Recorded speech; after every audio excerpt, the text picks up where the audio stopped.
வணக்கம்.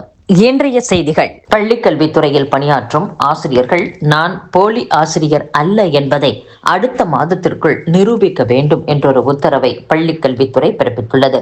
பள்ளிக் கல்வித்துறையில் பணியாற்றும் ஆசிரியர்கள் மற்றும் ஆசிரியர் அல்லாத பணியாளர்களில் பலர் போலி சான்றுகளை கொடுத்து வேலையில் சேர்ந்துள்ளதாக புகார்கள் வந்துள்ளன. இது தொடர்பாக வழக்குகளும் நடைபெற்று வருகின்றன. இந்நிலையில் அரசு பள்ளிகள் மற்றும் அரசு உதவி பெறும் பள்ளிகளில் பணியாற்றும் ஊழியர்கள் ஆசிரியர்கள் தங்களின் 10ஆம் வகுப்பு +2 பட்டம் டிப்ளமோ படிப்புகளுக்கான சான்றிதழ்களின் உண்மைத்தன்மையை உறுதி செய்ய உத்தரவிடப்பட்டுள்ளது. அதை முடித்து அடுத்த மாதத்திற்குள் சென்னையில் உள்ள பள்ளிக்கல்வி இயக்ககத்தின் நிதி ஆலோசகர் மற்றும் முதன்மை கணக்கு அலுவலருக்கு அவற்றை அனுப்ப வேண்டும் என முதன்மை கல்வி அலுவலர்களுக்கு சுற்றறிக்கை அனுப்பப்பட்டுள்ளது. இது குறித்து அரசு பள்ளி தலைமை ஆசிரியர்கள் கூறும்போது, அரசு ஊழியர்கள் மற்றும் ஆசிரியர்கள் தங்களுக்கான ஊதியம் மற்றும் பண பலன்களை பெற ஜென்யூனிட்டி சர்டிபிகேட் எனும் உண்மைத்தன்மை சான்று பெற வேண்டியது அவசியம். அதாவது ஒருவர் பணியில் சேர்ந்து 6 மாதங்களுக்குள் அவற்றுக்கான தலைவரிடம் தன் 10ஆம் வகுப்பு +2 பட்டம் பட்டய படிப்புகளின் அசல் சான்றிதழ்களை காட்டி நகலில் ஒப்புதல் பெற வேண்டும். அவற்றை டிஇஓ சிஇஓ வாயிலாக அரசு தேர்வுகள் துறையில் இயங்கும் சான்றிதழ் சரிபார்ப்பகத்திற்கு அனுப்புவது வழக்கம் என்றும் கூறியுள்ளார். தமிழக பாஜக தலைவர் நயினார் நாகேந்திரன் செய்தியாளர்களை சந்தித்தார். அப்போது திமுக அரசு ஒரு பொய்யை மீண்டும் மீண்டும் கூறி அதை உண்மை என மக்களிடம் நம்ப வைக்க முயல்கிறது. தமிழக மக்களுக்கு எந்த திட்டமும் வரக்கூடாது என்பதற்காகவே திட்டமிட்டு செயல்படுகிறது. கோவை மதுரை மெட்ரோ ரயில் திட்டம் நிராகரிக்கப்படவில்லை. மத்திய அரசு திருத்தி அனுப்புமாறு கூறியுள்ளது. திமுக அரசு திட்ட அறிக்கையை சரியாக அளிக்காததால் திருப்பி அனுப்பப்பட்டுள்ளது. கோவையில் மெட்ரோ ரயில் வரக்கூடாது என்பதற்காகவே திமுக அரசு அறிக்கையை தவறாக உருவாக்கி அனுப்பியுள்ளது. கோவையில் ரயில் நிலையம் பஸ் நிலையம் இடையே குறைந்தபட்சம் 22 மீட்டர் தூரம் இருக்க வேண்டும்.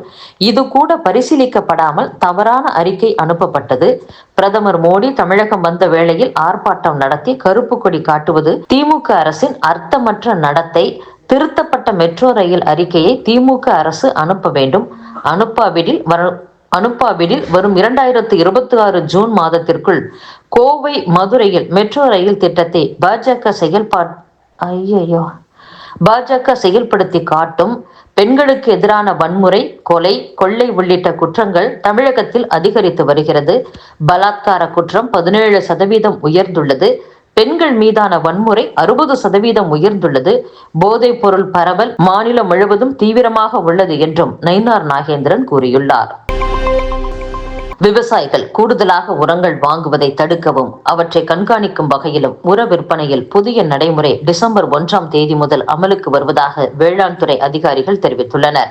உர விற்பனையின் போது விவசாயிகளிடம் ஆதார் எண் பெறப்படுகிறது.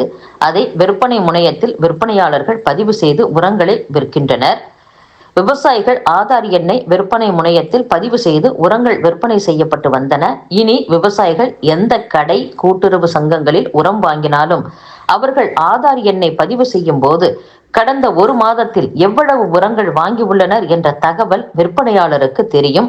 இதனால் கூடுதலாக அந்த விவசாயிக்கு உரம் விற்பனை செய்வது தவிர்க்கப்படும். இதன் மூலம் உரப்பதுக்கல், தேவையற்ற பயன்பாட்டிற்கு வழங்குதல் தடுக்கப்படும் என்றும் கூடுதல் மானியம் செலவிடுவது மிச்சமாகும் என்றும் கூறியுள்ளனர்.